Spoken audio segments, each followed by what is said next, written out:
वेद सिर्फ किताबें नहीं है, वेद विज्ञान है।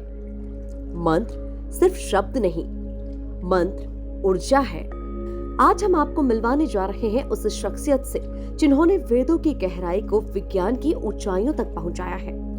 आचार्य डॉक्टर विजय रावल एक वैदिक स्कॉलर, एक साइंटिफिक रिसर्चर और एक इनोवेटर, जिन्होंने वैदिक मंत्रों को टेक्नोलॉजी से जोड़ा और मंत्रों के विज्ञान से योग और ध्यान को मोबाइल ऐप्स के जरिए नई पीढ़ी तक पहुंचाया। 4000 से ज्यादा मंत्र प्रयोग गोल्डन बुक और वर्ल्ड रिकॉर्ड से सम्मानित। और खास बात यह है कि आजकल जो व्याधियां सबसे ज्यादा लोगों को घेर रही है, जैसे जीवन शैली जनित रोग, स्ट्रेस, एंजाइटी या मनोदैहिक समस्याएं, जिनकी न तो रिपोर्ट्स होती है और न ही जिनको किसी मीटर से मापा जा सकता है, उनके इलाज को लेकर भी इन्होंने गहरा शोध किया है। अब उनका लक्ष्य है वेदों को केवल पूजा पाठ नहीं, बल्कि माइंड डिटॉक्स, स्ट्रेस मैनेजमेंट के साथ मेमोरी बूस्ट ऐप और एफिशिएंसी एम्पावरमेंट के साथ आधुनिक जीवन का हिस्सा बनाना। आज अनकट विद रवि रत्नाकर में हमारे साथ हैं देश के जाने माने ज्योतिषाचार्य आचार्य डॉक्टर विजय रावल।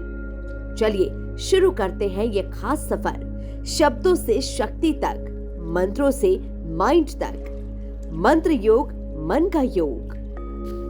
क्या मंत्रों का प्रभाव किसी की मानसिक स्थिति को बदलने के लिए सही रहता है? मानसिक स्थिति पर प्रभाव डाल सके ऐसा मंत्र ही होता है। भारत युवाओं के देश के रूप में जाना जाता है। आपको क्या लगता है कि आज का युवा सबसे ज्यादा किस मानसिक चुनौती से जूझ रहा है? प्राइमा फेसी आज का युवा जो सबसे किसी चुनौती से जूझ रहा है, तो वो चुनौती ये अर्थ युग में अर्थ की चुनौती है। युवा के सामने अर्थ बनाना, निरंतर अर्थ अच्छे काम करके बनाते रहना, ये युवा के सामने एक प्रकार की चुनौती है। क्या हर मंत्र को वैज्ञानिक रूप से मापा जा सकता है? इसमें आपका सवाल बहुत टेक्निकल है और बहुत अच्छा सवाल है कि जो वेद मंत्र की साउंड फ्रीक्वेंसी हम लोग उच्चारण करते हैं पंचम स्वर में 4 या 5 लोग वैदिक स्कॉलर्स, तो वो 432 की साउंड फ्रीक्वेंसी को ट्रिगर करते हैं, जो कि प्रकृति की साउंड फ्रीक्वेंसी है। क्या कोई ऐसा मंत्र है जिसमें युवा सुबह या रात को उसका उच्चारण करके अपने ध्यान को कहीं केंद्रित कर सकता है? एक तो मोबाइल एप्लीकेशन में हर दिन का ध्यान मंत्र है, जो रविवार है, मंगलवार है, बुधवार है, जैसे ऐप ओपन करते हैं तो उस दिन का ध्यान मंत्र है। अच्छा। उस दिन वो 5 मिनट करे तो मन शांत होकर निकलेगा। नमस्कार, आप देख रहे हैं एमपी लुकआउट का अनकट विद रवि रत्नाकर। मेरे साथ मौजूद हैं आचार्य डॉक्टर विजय रावल, वैदिक स्कॉलर और astrologer. Vijay Rawal ji, uncut with Ravi Ratnakar में आपका स्वागत है। आपसे जानना चाहेंगे रावल जी, आपकी ये वैदिक यात्रा कैसे शुरुआत हुई, इसकी कहाँ से शुरू किया आपने और इस यात्रा के पीछे का कारण क्या है? देखिए, यात्रा का जो आपका प्रश्न है, तो ये यात्रा आरंभ हुई है 2005 से।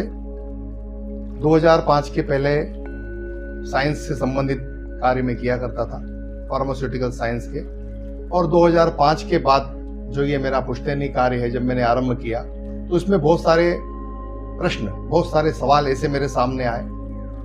काफी सारे समझदार लोगों ने वो सब सवाल किए कि पंडित जी, इसका मतलब क्या है, इन मंत्रों का अर्थ क्या है, ये जन्म कुंडली क्या है, ये ग्रह नक्षत्र कहाँ बैठे हैं। तो ये सब छोटे छोटे जो बहुत सारे सवाल आए, वेद का मतलब क्या है, वेद मंत्र आप पढ़ रहे हैं, इससे हमको कितना लाभ होने वाला है। तो ये सारी चीजों ने मेरे अंदर भी एक जिज्ञासा उत्पन्न की और मुझे अपने आप पे ये जिम्मेदारी महसूस हुई कि मैं थोड़ा और इनका अध्ययन करूं और लोगों को इसके बारे में जरा बताऊं। इसी तरह से मेरी यात्रा जो है 2005 से आरंभ हुई है। बात की जाए, जब मंत्रों की बात आती है तो लोग उसको किसी और दिशा में ले जाते हैं। जिस तरह से हम देश में लगातार देख रहे हैं, लोगों को मंत्रों से सिर्फ जादू टोना या ज्योतिष या इसी दिशा में ले जाके देखते हैं। दुनिया किसी और दिशा में जा रही है मंत्रों को लेके।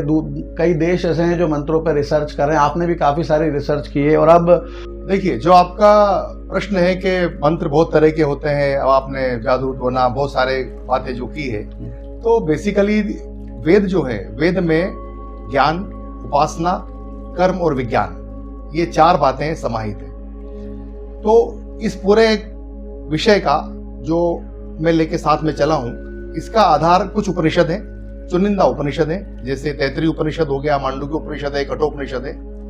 तो उपनिषदों में वेदों का अंत है, वेद का वेदांत जिसको कहा है, वेद की जो आखिरी जो उसका निचोड़ है, जो उसका नेक्टर है, जो उसका क्रक्स है, वो उपनिषदों में उपलब्ध है। और ये सारा का सारा भाष्य, ये सारे ग्रंथ जो है संस्कृत में उपलब्ध है। अब वेद मंत्र जो है, जो टेक्स्ट है, वेद मंत्र की जो टेक्स्ट है, ये सारे के सारे मंत्र अपनी ध्वनियों में एक निश्चित मीटर में बने हुए हैं। बिल्कुल। हर एक वेद मंत्र का अपना एक मीटर है, उसका छंद है, उसका देवता है, उसका ऋषि है। ये बहुत सारी टेक्निकलिटीज है इसके अंदर, बहुत सारा विज्ञान है जिसको हम ऐसे समझ सकते हैं द वैदिक साइंस ऑफ एकॉस्टिक्स। और इसके ऊपर भारत में ही नहीं, विदेशों में इस पे बहुत काम हो रहा है। और इतना काम इसके ऊपर हो रहा है कि आखिर में इन वेद मंत्रों की जो स्वर ध्वनियां हैं, इन स्वर ध्वनियों में ऐसा क्या है जो ये एक डिवाइन है और साथ में ब्रह्मांड से लेकर सूक्ष्म शरीर तक प्रभाव डालती है। तो उसी से प्रेरणा लेकर मैंने इसको स्टडी किया। और जब वेद मंत्रों को आपने कहा ग्रहों की ऊर्जा, मंत्रों की ऊर्जा, तो ऐसे मंत्र हैं जैसे ग्रह ऊर्जा हुतयो वंतो विप्राय मति मत एकागु सहस्र योजने वदन मार्ग। ये मंत्र जो है ग्रह की ऊर्जा के बारे में बात कर रहा है। तो सारे के सारे मंत्र जो है वे बेसिकली शुक्ल यजुर्वेद का विद्यार्थी। तो सभी मंत्र या तो पदार्थ को डेडिकेटेड है या ऊर्जा को डेडिकेटेड है। पदार्थ में सारे मैटर आ गए, पूरे दुनिया के सब मैटर आ गए, और ऊर्जा में सभी कुछ आ गया जो प्रदीप्ता शक्ति है, जिनको हम देवता कहते हैं। हमारे सनातन संज्ञान में वायु को देवता कहा है, पवन देव है, वरुण देव है, अग्नि देव है। मतलब देव का अर्थ ही कि ये हमको कुछ ना कुछ देते हैं, वो ब्लेस करते हैं अपने उस पर्टिकुलर फॉर्म से।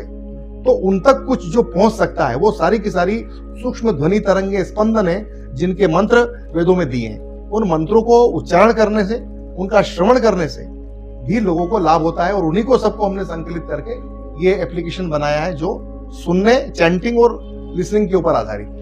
वेदों की गहराई को विज्ञान की ऊंचाई तक ले जाने वाले विजय रावल हैं कौन? आपका परिचय हम जानना चाहते हैं कि विजय रावल कहाँ से शुरू हुए, आज इस ऐप तक पहुंचने के पीछे क्या क्या प्रेरणाएं रही आपकी?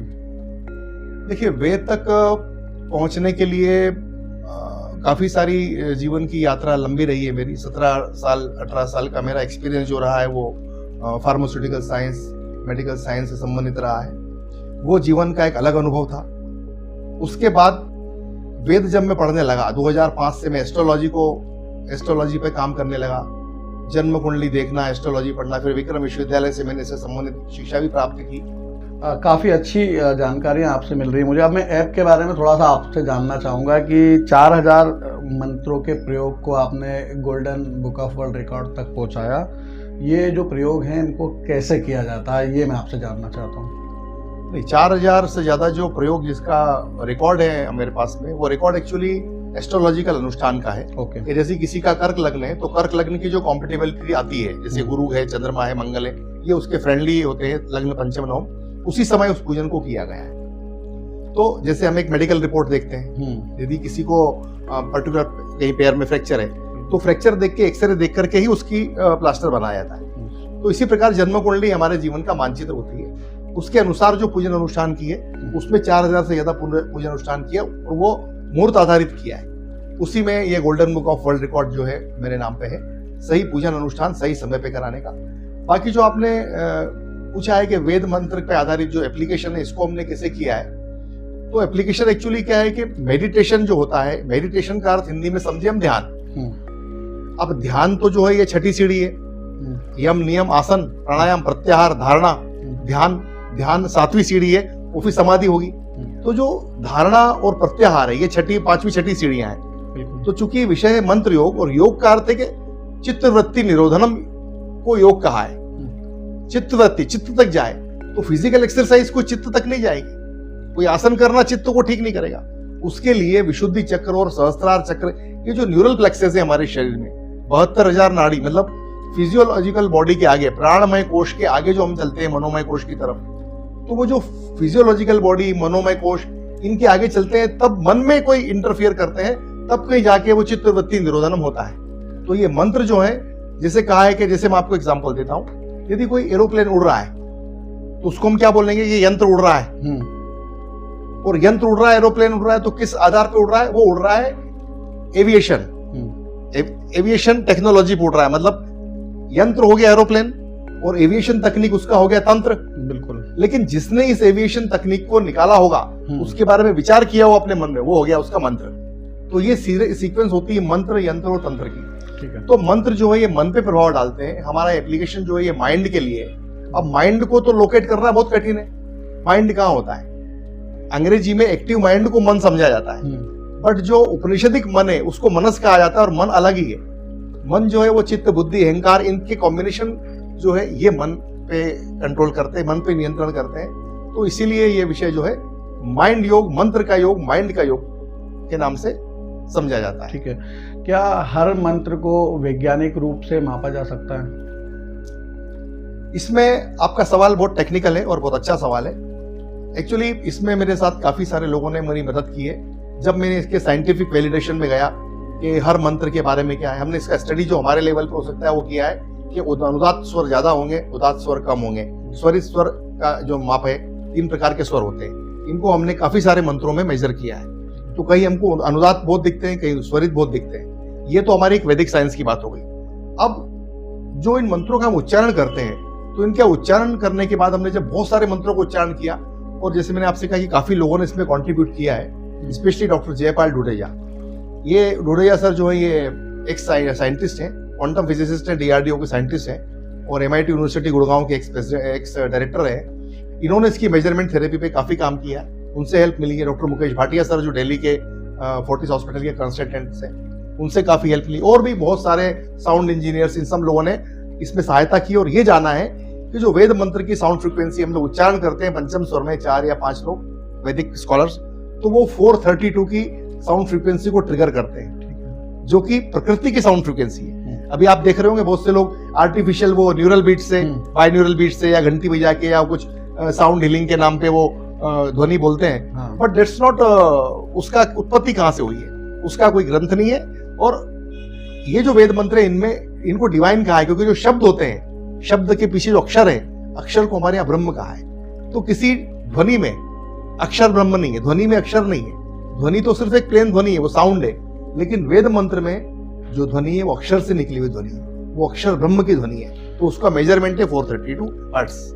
क्या मंत्रों का प्रभाव किसी की मानसिक स्थिति को बदलने के लिए सही रहता है? मानसिक स्थिति पर प्रभाव डाल सके ऐसा मंत्र ही होता है, क्योंकि मननात् मंत्र ऐसा वेद विज्ञान में कहा है। और बहुत सी रिसर्च ऐसी है रत्नाकर जी, जो ये क्लियर करती हैं कि मन तक, मन का ऐसे मेरा मतलब है एक्टिव माइंड तक, एक्टिव माइंड में आ गया ब्रेन भी।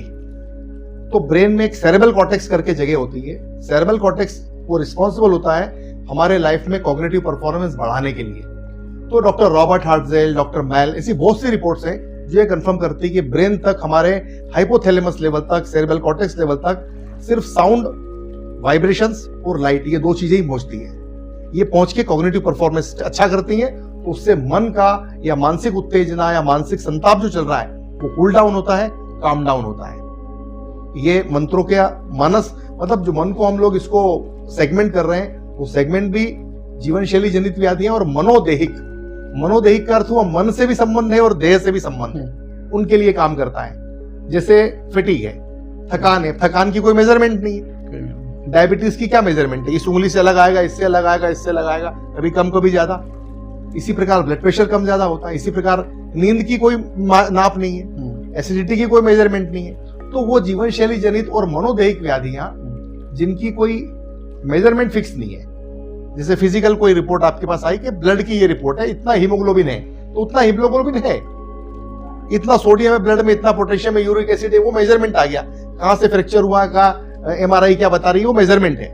बट ये जो मनोदैहिक चीज है जिसमें मन का भी इन्वॉल्वमेंट है, वहां पे कोई मेजरमेंट नहीं है। तो जहां मेजरमेंट नहीं है उन सब के लिए ये जो डिवाइन वाइब्रेशंस है, ये सबके लिए काम करते हैं, मनुष्य मात्र के लिए काम करते हैं। सिर्फ इसमें ओम का उच्चारण करना होता है और मंत्रों को सुनना होता है। पूरी दुनिया में भारत की इन सब उपलब्धियों का डंका बजता है, तो ऐसे में आपको नहीं लगता है कि मंत्र योग, मेडिटेशन जैसी बहुत उम्दा योग को भारत के लोगों को ग्रहण करना चाहिए?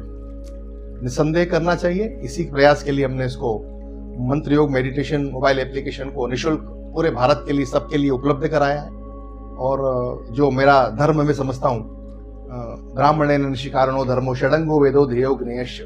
ब्राह्मण अर्थात वो जो वेदों को पढ़ता है और वेदों को पढ़ के बिना किसी अपने ज्यादा लाभ के लिए, सबके कल्याण के लिए, उससे संबंधित उसमें से कुछ नया निकालता है, वो ही ब्राह्मण होता है और उस ब्राह्मण का यह धर्म बनता है।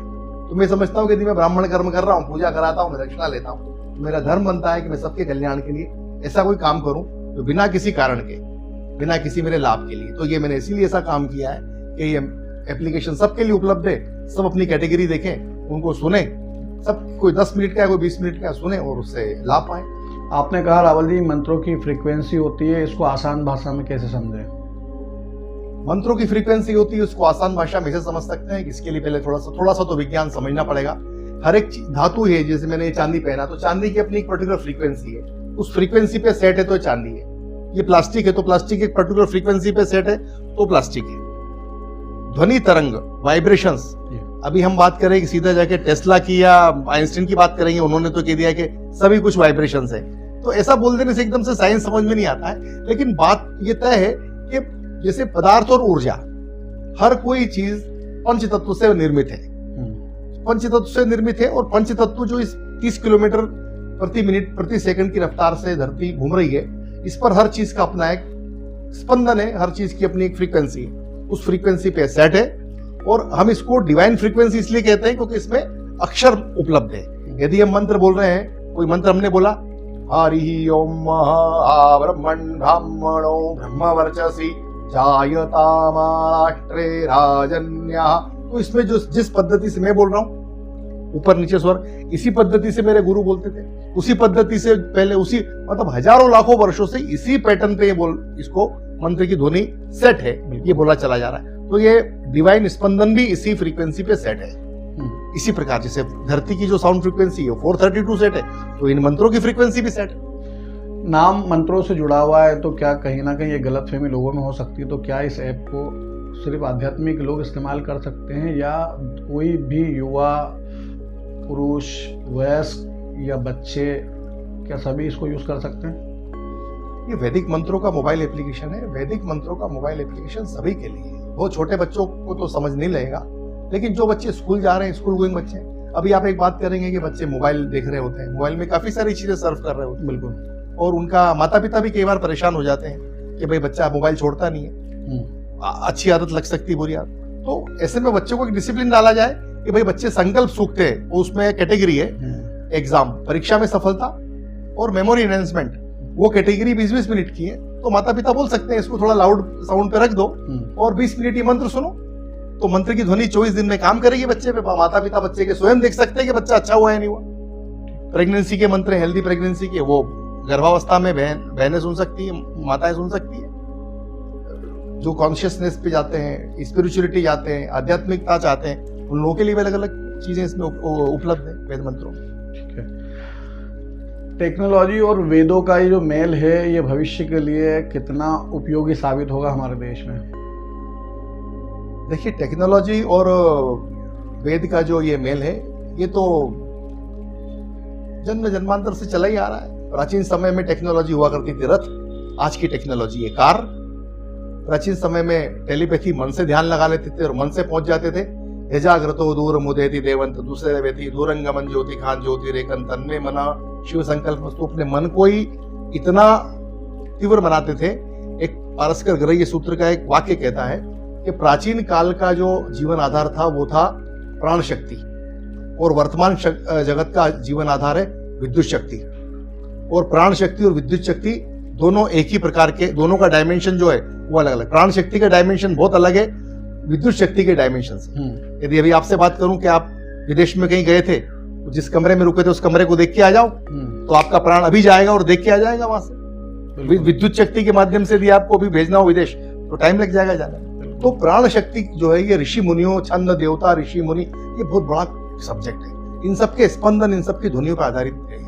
तो टेक्नोलॉजी और वेद, इनको कंबाइन करके जब हम यूज करेंगे, तो इससे आपको आनंद की प्राप्ति होगी और निश्चित रूप से मन अच्छा होगा। मन को स्वस्थ करने का, मस्तिष्क को स्वस्थ करने का ही ये पूरा का पूरा हमारा विषय है। आज का समय जो है वो युवाओं का समय है। भारत युवाओं के देश के रूप में जाना जाता है। आपको क्या लगता है कि आज का युवा सबसे ज्यादा किस मानसिक चुनौती से जूझ रहा है? प्राइमा फेसी आज का युवा जो सबसे किसी चुनौती से जूझ रहा है, तो वो चुनौती ये अर्थ युग में अर्थ की चुनौती है। युवा के सामने अर्थ बनाना, निरंतर अर्थ अच्छे काम करके बनाते रहना, ये युवा के सामने एक प्रकार की चुनौती है। क्योंकि जो कंफर्टेबल समय था, हम बात करें भी हमारे देश की जनसंख्या विश्व में बहुत ऊंचे नंबर पे है, पहले दूसरे नंबर पे ही हमारा देश की जनसंख्या है। युवा बहुत है तो और कंपटीशन बहुत है, विषय ऐसे हैं जो सबके लिए उपलब्ध हैं, कॉमर्स, आर्ट्स, साइंस सबके लिए उपलब्ध है और सभी लोग पढ़ लिख लिए हैं। तो ऐसे समय में जो सबसे बड़ी चुनौती है वो अपने आप को, और समय जो बढ़ रहा है, समय ऐसा बढ़ रहा है जिसमें लोगों को लग्जरी लाइफ के लिए लग्जरी, अपने जीवन के लिए आराम सब कुछ चाहिए, एमिनिटीज चाहिए, उस सब के लिए फैसिलिटीज के लिए पैसे चाहिए।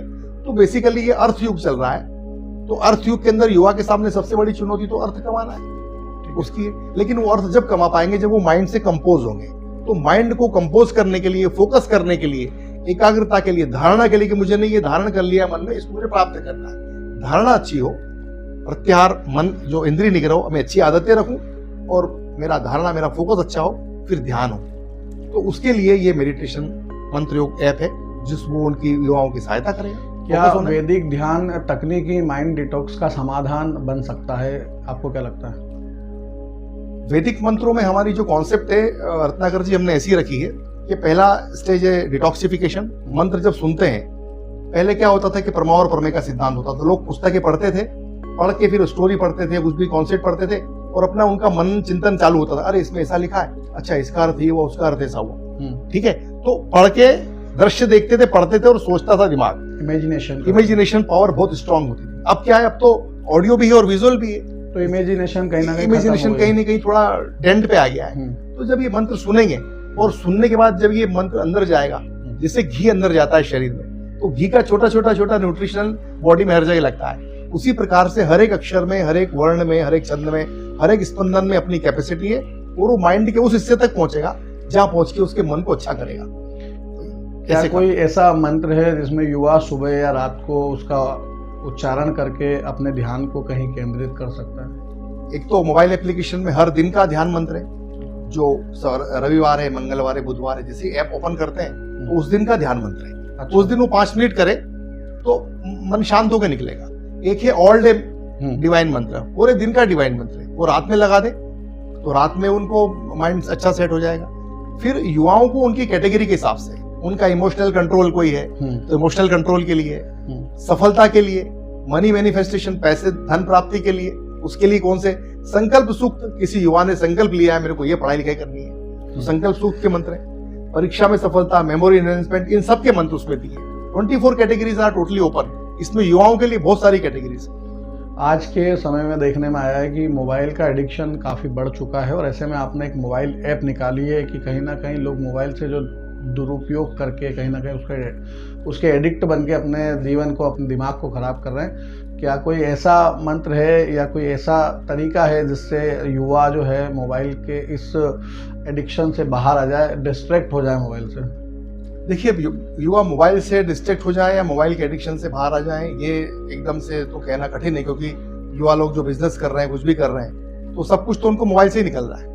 हम इसको इस तरह से सोच सकते हैं, लोहा लोहे को काटता है। अच्छा, वो उसी का जवाब इसी में से मिलेगा। तो पहले मोबाइल निकाल के वो क्या देखना चाह रहा है। ओके, एडिक्शन का मतलब ये हुआ कि उससे एडिक्ट हो गया, उसकी आदत पड़ गई है। तो उसको यदि आप सोच रहे हैं, हम सोच रहे हैं, कोई भी सोच रहा है कि मोबाइल की बुरी आदत पड़ गई है, तो बुरी आदत पड़ने के लिए उसको कुछ न कुछ तो फीड चाहिए अच्छी आदत में बदलने के लिए।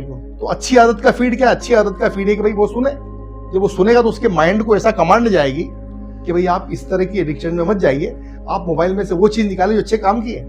आपका जो टिकट आना है, आपका फ्लाइट का टिकट आना है, वो मोबाइल पे तो आ रहा है, कहीं ना कहीं सुविधाएं भी मोबाइल पे हैं। तो इसमें से उसको ये एडवांटेज मिल जाता है सवेरे करने से, दोपहर में करने से, फ्री टाइम में करने से, कि उसको न्यूट्रिशन मिल रहा है, माइंड के लिए डाइट मिल रही है, माइंड के लिए सही न्यूट्रिशन मिल रहा है वैदिक मंत्रों की स्वर ध्वनि के माध्यम से। That is the beauty of वैदिक मंत्रास। वेदों को आचार्य जी आज भी पुजारियों का सब्जेक्ट माना जाता है। देखिए, आपका सवाल बहुत सुंदर सवाल है। तो पुजारियों का सब्जेक्ट नहीं बोल सकते।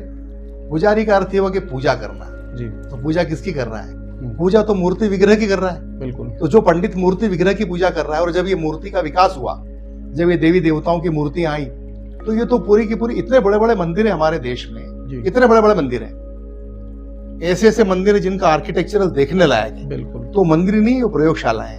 उन मंदिर में अपने वाइब्रेशन से जो डायटी है, जो मूर्ति है, उसकी स्थापना है, उसको मनोज्योति जुगता माँ जैसे उसको मनो स्थापना का मंत्र बोल के स्थापित किया है, उसमें प्राण का आह्वान किया है और उसकी कॉस्मिक एनर्जी के प्रभाव में बैठ करके वहां से ऊर्जा ग्रहण की जाती है, ऊर्जा प्राप्त की जाती है।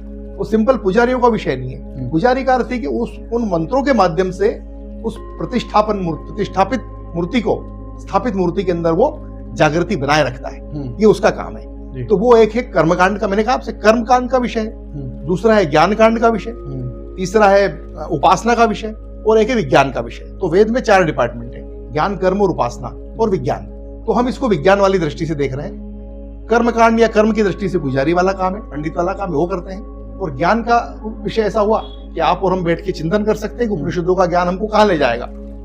आप और हम डिस्कस कर सकते हैं दुनिया के सारे धर्मों के बारे में कि क्या हम धर्म के नियम क्या बनाए, या धर्म के नियम क्या है, ज्ञान के नियम क्या है। कई बड़ा बड़ा ज्ञान अज्ञानता के लिए लोग यूज करते हैं, तो उसका ज्ञान का प्रतिपादन कैसे करें। विवेकानंद जी कहते थे कि ढेरों सारा ज्ञान होने के बजाय दो तोला उसमें से ज्ञान का प्रतिपादन कर लेना श्रेष्ठ। तो इसके सब अलग अलग क्राइटेरियाज हैं। ज्ञान, कर्म, उपासना और विज्ञान, इन 4 क्राइटेरिया पे चलता है पूरा का पूरा वैदिक विषय। वेदों को शिक्षा में शामिल करने की बात लंबे समय से होती आ रही है। काफ़ी सालों से हम सुन रहे हैं कि वेदों को शिक्षा में शामिल किया जाना चाहिए, लेकिन ऐसा हुआ नहीं है। आपके अनुसार वेदों को शिक्षा प्रणाली में कैसे शामिल किया जा सकता है? वेदों को शिक्षा प्रणाली में से शामिल किया जाना चाहिए। एक प्राइमरी या स्कूली शिक्षा सत्र में एक 10-15 पन्ने की परिचय की पुस्तक हो, वेद क्या है, वेदों में क्या है, छोटी सी पुस्तक हो, तो बचपन से ये पता लगे कि जीव, प्रकृति और ईश्वर का सिद्धांत क्या है। बच्चों को ट्रेनिंग मिलेगी। फिर स्नातक या इंटरमीडिएट या स्नातक के आसपास से कम 25 पन्ने की पुस्तक होना चाहिए। हमारे शिक्षण संस्था सत्र में, शिक्षण एजुकेशन सिलेबस में उसको इनकॉर्पोरेट किया जाना चाहिए कि वेदों में क्या है, वैदिक साहित्य का इतिहास, वेद कितने प्राचीन है, वेद में क्या है, ऋग्वेद में क्या है, यजुर्वेद में, सामवेद में, अथर्ववेद में क्या है, फिर बाकी डाउन द लाइन ब्राह्मण ग्रंथ क्या है, आरण्यक ग्रंथ क्या है, उपनिषद क्या है, पुराण क्या है, डाउन द लाइन फिर हमारे षड दर्शन क्या है, जब ये फिर हमारे एपिक्स क्या है, गीता, महाभारत, भागवत और ये सब, रामायण, रामचरितमानस रामायण क्या है। तो इन सब के थोड़े थोड़े विषय लिए जाना चाहिए।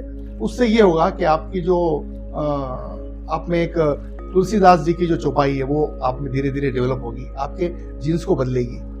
हाँ, दया धर्म का मूल है, पाप मूल अभिमान, और तुलसी दया न छोड़िए जब तक घट में अपना। ये चौपाई क्या कह गई है? कोई 3 मंत्र ऐसे बताइए जो हमारे दर्शकों को, जो इस वीडियो को, इस पॉडकास्ट को देख रहे हैं, विजय रावल जी को सुन रहे हैं मेरे साथ, वो 3 मंत्र बताइए जिससे उनका जीवन में कोई परिवर्तन आए। देखिए, पहला मंत्र तो ये है, पहले तो हम शांति की प्रार्थना करें। आपको जहां भी नेट पे मिल जाए, जहां भी मिल सकता है, शांति मंत्र है। वो शांति मंत्र बहुत सारी विश्व, वनस्पति, ध्रुव, अंतरिक्ष सबको इनकॉर्पोरेट किए हुए हैं। ओम द्यौः शांति पृथ्वी शांति राप शांति रोकदय शांति वनस्पति शांति, ये मंत्र है। एक मंत्र है जो हमारे सुनने से संबंधित है, दी प्यूरिफिकेशन ऑफ लिसनिंग। अभी मैं यदि ऐसा बोलता कि युवा सुनते नहीं है तो मेरी बात किसी को बुरी भी लग सकती थी, पर ऐसा नहीं है। तो वो सुनने को शुद्ध कर देता है। ओम भद्रम कर्णे भी शृणुयाम देवा भद्रम पश्येमाक्षभिर्यत्रा स्थिरे रंगे, ये मंत्र है भद्रम कर्णे भी। हाँ, आइए हम लोग भद्र बने और अच्छा सुने। फिर एक स्वस्ति प्रार्थना है, स्वस्ति न इंद्रो वृद्धश्रवा स्वस्ति न पूका विश्ववेदा। ये हमारे एप्लीकेशन में हर जगह है, मतलब ऑफ लेट ये 4-5 बार इसको प्रयोग किया है, तो जहां भी मिल जाती है वहां रिपीटेडली सुन सकते हैं। इंडिविजुअली भी कोई मेरे से मांगेगा तो ये अलग से शांति पाठ के मंत्र उनको देते हैं, उनकी सहायता करते हैं। और इसके साथ में जो आपके आराध्य हैं उनके मंत्र सुने। ओम नमः शिवाय तो नमः शिवाय तो मंत्र ऐसा है जो ओम नमः शिवाय, षडाक्षर, पंचाक्षर, कुछ भी मंत्र करना चाहिए। जाते जाते मैं आपसे अंतिम अनुरोध करना चाहूँगा कि आजकल के युवाओं को कोई पॉजिटिव संदेश, क्योंकि आपकी एप्लीकेशन कहीं ना कहीं दैनिक मनोदैहिक व्याधियों से जुड़ी हुई समस्याओं का निराकरण करती है, उनका उपचार करती है, उनसे समस्याओं से निदान दिलाती है। ऐसे में मैं आपसे कोई ऐसे 3 बिंदु चाहूँगा जो हमारे दर्शकों को आप बताएं, जिससे उनके जीवन में, उनके मनोदैहिक व्याधियों में परिवर्तन आने लगे या वो उससे कुछ नया सीख पाएँ। Give time to your family. एक ही कारण है, एक ही चीज़ है, अपने परिवार को समय दो। घर में हो तो बहुत फोकस करके सभी कुछ करो। और एक फैमिली के लिए, परिवार के बारे में एक छोटी सी मैंने डेफिनेशन बनाई हुई है कि हर सदस्य दूसरे के बारे में सोचे कि मैं इसको कैसे खूब प्रसन्न कर दूं और इसके सब दुख दर्द मैं कैसे ले लूं। यदि सभी एक दूसरे के बारे में, फैमिली के बारे में, सोसाइटी के बारे में, समाज के बारे में सोचेंगे, बहुत ज्यादा बड़े परिप्रेक्ष्य में बात नहीं कर रहा हूँ मैं, देश या इस सब के बारे में नहीं, मैं तो आपने जो सवाल मेरे से प्रश्न किया है युवाओं के लिए और एक बंदे के व्यक्ति के लिए, उसी के लिए बता रहा हूँ कि उसका जो फैमिली है, उसका जो परिवार है, उसका फैमिली ओरिएंटेशन बहुत स्ट्रांग होना चाहिए। माँ माँ और पिता पिता, भाई भाई, बहन बहन, इन सब से स्ट्रांग बॉन्ड बनाए और बस अपने शिक्षा को, एजुकेशन को अपडेट करता रहे। तो आप थे आचार्य विजय रावल, जिन्होंने मंत्र योग मेडिटेशन ऐप के जरिए लोगों की मनोदैहिक व्याधियों से जुड़ी समस्याओं के निराकरण के लिए एक निःशुल्क ऐप निकाला है। आप उसका प्रेजेंटेशन भी देते हैं और वो भी निःशुल्क देते हैं। तो यदि आपको ऐसा लगता है कि आप मनोदैहिक व्याधियों से, तनाव, डिप्रेशन, एंजाइटी आदि समस्याओं से जूझ रहे हैं, तो आपको भी एक बार उपयोग करना चाहिए आचार्य विजय रावल द्वारा AI टेक्निक का इस्तेमाल करके बनाया हुआ मंत्र योग मेडिटेशन ऐप। MP लुकआउट के अनकट विद रवि रत्नाकर के आज के इस पॉडकास्ट इंटरव्यू में इतना ही। कैमरा पर्सन विशाल बागड़ी के साथ रवि रत्नाकर, इंदौर।